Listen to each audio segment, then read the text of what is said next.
Welcome back to another episode of English Untold podcast. I am Gabe, and I am so happy to spend some time with you today looking at how we actually use English in the real world. And I am Mia. Hello, everyone. Gabe, it is so good to see you. I was just thinking about that time we tried to plan a lunch, and I almost ended up eating extra spicy curry because I was too shy to say no. I remember that you were literally sweating, but you kept saying everything was fine. And it is funny now, but it is actually a real challenge for many English learners. It really is. You want to be a good friend and be polite, but you also want to have a say in the plans.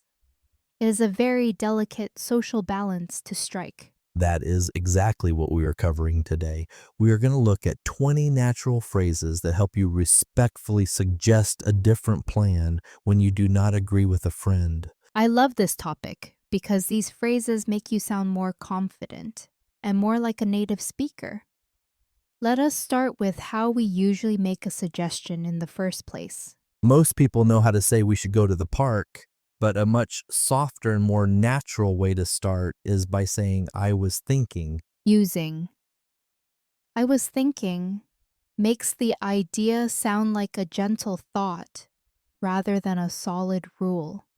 It gives the other person room to breathe and maybe suggest something else. Right. But Mia, if I say I was thinking we should go to a heavy metal concert tonight and you hate loud music, what is your first reaction? Well, a mistake I see a lot is someone just saying, I do not like that, or no, I want to stay home. In English, that can feel a bit like a cold wall. It really can. So, how would you soften that blow so I do not feel bad about my suggestion? I would start with a little signal. To be honest, Gabe, I'm not a huge fan of heavy metal. It's polite and honest without being aggressive. To be honest is such a great signal phrase. It tells me that a different opinion is coming, and saying I am not a huge fan of is way better than saying I hate it. But wait, I should probably explain why I'm saying no. I might say, don't get me wrong, I love hanging out with you. It is just that I have a bit of a headache today. Don't get me wrong, is a lifesaver. It protects the friendship. You are saying the problem is the music, not me. And then it is just that introduces your reason perfectly. Exactly. Now I need to offer a new idea so we still have a plan. How does a quiet movie night sound instead? That keeps the ball rolling. The phrase, how does something sound, is wonderful because it is a question. You are asking for my permission to change the plan. It feels very collaborative, feels very. What if you really wanted that concert? I could say, I'd prefer a movie, but if you're set on the concert, I can probably manage. I prefer is clear and direct, but still soft. And if you're set on it, shows that you value what I want. It is the ultimate compromise phrase. It is. Now these work for friends, but what about a more professional setting? Let us say you are my boss and you suggest a meeting on a Saturday. Okay, Mia, I was thinking we should all come in this Saturday morning to finish the report. We really need to get it done. Gabe, I see what you mean about the deadline, but would you be open to staying an hour later on Friday instead? That was perfect. I see what you mean, acknowledges my point first. People are much more likely to listen to your idea if they feel heard first. And would you be open to is much more professional than saying we should do this instead. It sounds like you are looking for a solution together.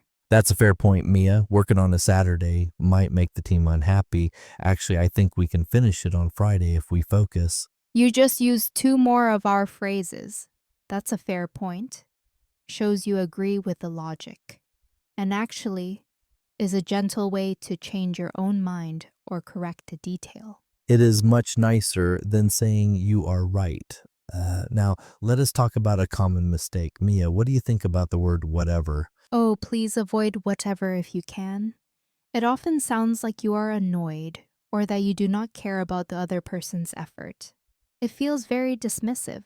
I agree. If you really do not have a preference and you want to be nice about it, just say, I'm easy. It is such a friendly, relaxed phrase. I'm easy. It means you are happy with anything.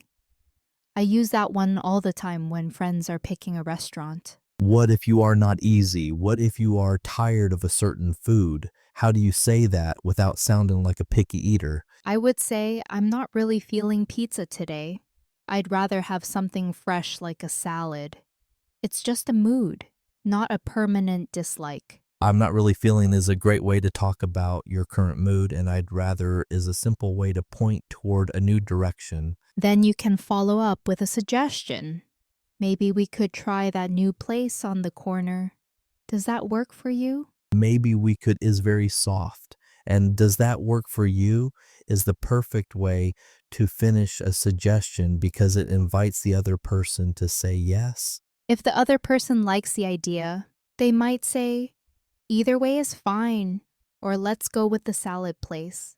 Let's go with is how we make the final choice. And to show you are happy, you can say, I'm happy to meet you there at 1. It ends the whole conversation on a very positive note. Let us do one quick practice for everyone listening.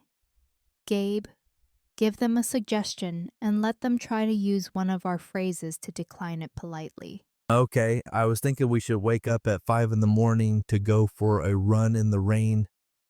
What do you think? Give it a try. Maybe start with to be honest, or I'm not really feeling.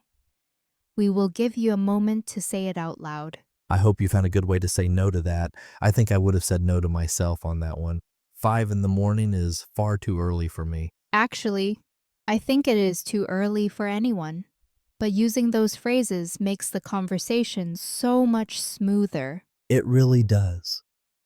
I feel like these 20 phrases are like a little toolkit for your social life. They help you be yourself without offending anyone. I agree. I'm easy when it comes to most things, but I'm happy to have these phrases when I really need to change a plan. We would love to hear from you. Have you ever been in a situation where you had to say no to a friend's plan? What phrases did you use to keep things friendly? Please let us know in the comments. We love reading your stories. And if there's another situation you want us to talk about, just tell us. If you enjoyed this look at natural English, please remember to like the video and subscribe to our English Untold podcast channel. It really helps us reach more learners like you. Thank you so much for listening and for practicing with us today.